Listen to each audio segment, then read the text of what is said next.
एक समय पहले एक पुराना घर था। उस घर की चौकीदारी अंजया नामक एक बूढ़ा आदमी करता था। अंजया अपने पोती शिरीषा के साथ रहता था। उन दोनों के अलावा और कोई नहीं था। अंजया बहुत मेहनत करता था। उम्र बढ़ने के कारण वो और कोई काम नहीं कर पाता था। लेकिन उस गांव के लोग अंजया के चौकीदारी के बारे में अजीब तरह की बातें करते थे। अरे अंजया, घर पे बैठो ना, कम से कम 4 लोगों के बीच में तो रहोगे। उस पुराने बंगलो के लिए क्या ही काम करोगे? भूत वूत घुस गया तो? अरे हम कहाँ भाग सकेंगे बाबू। ऐसे उसे सारे गांव वाले बहुत बुरा कहते थे। इतना ही नहीं, अंजया की पोती के साथ कोई नहीं खेलता था। आज तुम पाठशाला क्यों नहीं आई पूजा? तुम्हारे बगल में बैठने के कारण मेरे माँ बाप मेरा पाठशाला ही बदल दे रहे हैं। हाँ, कम से कम साथ में खेलेंगे ना। बाप रे, माँ मार ही डालेगी मुझे। ऐसे अपमानों के साथ ही अंजया और शिरीषा कई साल बताते हैं। एक दिन जब अंजया अपमान सहन ना करने के वजह से रो रहा था, उसे बंगलो के अंदर से पायल की आवाज सुनाई देता है। अचानक उसे ऐसी आवाजें सुनाई देने पर तुरंत उठ के बंगलो की ओर देखता है। वो पायल की आवाज और कदम उसके ही ओर बढ़ते हुए सुन के कांपने लगता है। कांपते हुए अंजया को एक लड़की का आवाज सुनाई देता है। अंजया, मैं इसी घर का मालकिन गोपी लीला हूँ। इतने साल मेरे घर की देखभाल करने के लिए धन्यवाद। मुझे पता है कि तुम इस घर की चौकीदारी करने के लिए कितने अपमान सह रहे हो। माता, क्या आप सच कह रहे हो? लेकिन मुझे सिर्फ आपका आवाज सुनाई दे रहा है। आप दिख नहीं रहे हो। आप क्या भूत हैं? क्या आप मुझे मार देंगे? अंजया, नीचे तो देखो। ऐसे उस आत्मा के कहने पर जब वो नीचे देखता है तो सिर्फ उनके पैर दिखते हैं। वो पैर दिखने में बहुत ही सुंदर थे और पायल से सजे हुए थे, मगर सिर्फ उनके पैर दिखने के कारण अंजया दंग रह जाता है। डरो मत, मैं तुम्हें कुछ नहीं करूंगी।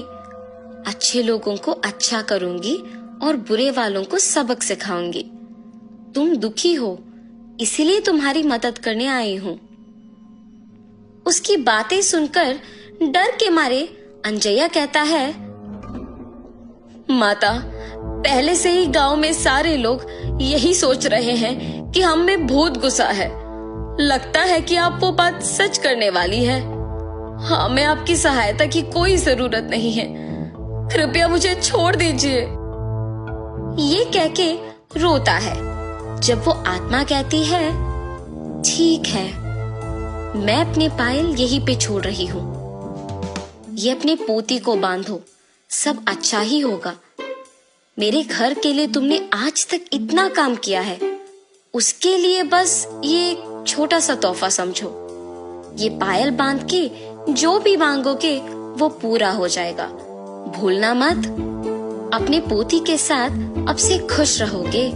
अब से यहाँ आके काम करने की जरूरत नहीं पड़ेगी तुम्हें। ऐसे उन पायल को वहां छोड़ के गायब हो जाती है।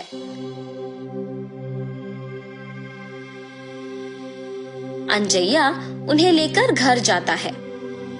घर पहुंच के अंजया सोच में पड़ जाता है कि पोती को कैसे समझाएगा ये बात। उतने में पोती घर पहुंचती है। दादाजी, क्या हुआ? आप दुखी क्यों दिख रहे हो? शिरीषा, मैं तुम्हें एक बात बताऊंगा, मगर तुम्हें डरना नहीं है, ठीक है? ऐसे शिरीषा को सब कुछ बताते हैं। दादाजी के हाथों से पायल लेके कहती है, हाय भगवान, कितने सुंदर पायल है। गोपी लीला जी बहुत अच्छे हैं। उन्हें भूत के नाम से मत पुकारो दादाजी। उन्होंने अगर इतना अच्छा तोहफा मुझे दिया तो ही सोचिए। ऐसे खुशी के साथ कहती है और अपने दादाजी से वो पायल बंधवाती है। बेटी शिरीषा, याद है ना, इन पायल को पहन के जो भी मांगो वो हो जाता है, इसीलिए ध्यान से रहना। सब कुछ पता होने के बावजूद शिरीषा बिना कोई डर के साहस के साथ उन पायल को बांध के पूरा घर चलती रहती है। उस रात को शिरीषा को खिला के सुलाने के बाद अंजया भी सो जाता है।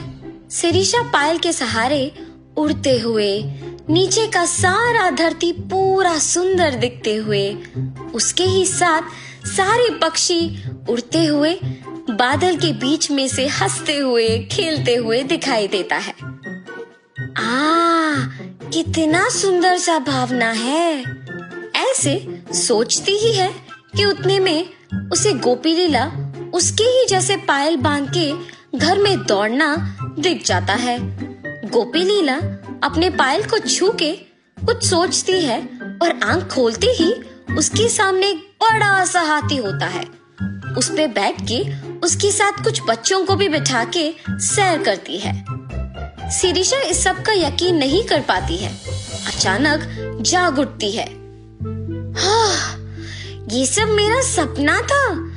हाँ माँ, सच मान के डर गई। शिरीषा की बातें सुन के अंजया भी उठता है और तब जान पाता है कि क्या हुआ। ये सच है बेटी, वो पायल वाकई ही शक्तिशाली है।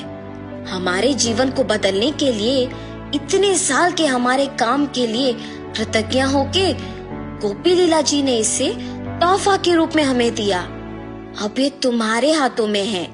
तुम्हें जो मांगना है मांगो, लेकिन बुरा नाम मत लाना बस। अब सो जाओ बेटी, बहुत देर हो रहा है। अपने दादू के बताए बातों को ध्यान में रख के सो जाती है। अगले दिन पूरा गांव अकेले घूम के घर आती है। दादाजी, मेरा एक विचार है, क्यों ना हम इन पायल का उपयोग करके गांव के सारे मुश्किलों को दूर करें। तब हमारा गांव भी विकास पाएगा और उसी के साथ हमारा नाम भी। तब हम चारों में इज्जत से जी पाएंगे। ऐसे एक विचार के साथ शिरीषा उन पायल का उपयोग करना शुरू करती है।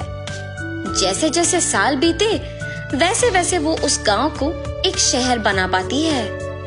एक समय में गांव का भला बुरा गोपी लीला ही देखती थी, मगर उनके चलने के बाद उन्हीं के दिए हुए पायल के सहारे शिरीषा उनकी आत्मा को शांति दिलाने के लिए उनके सारे ख्वाहिशों को पूरा करती है।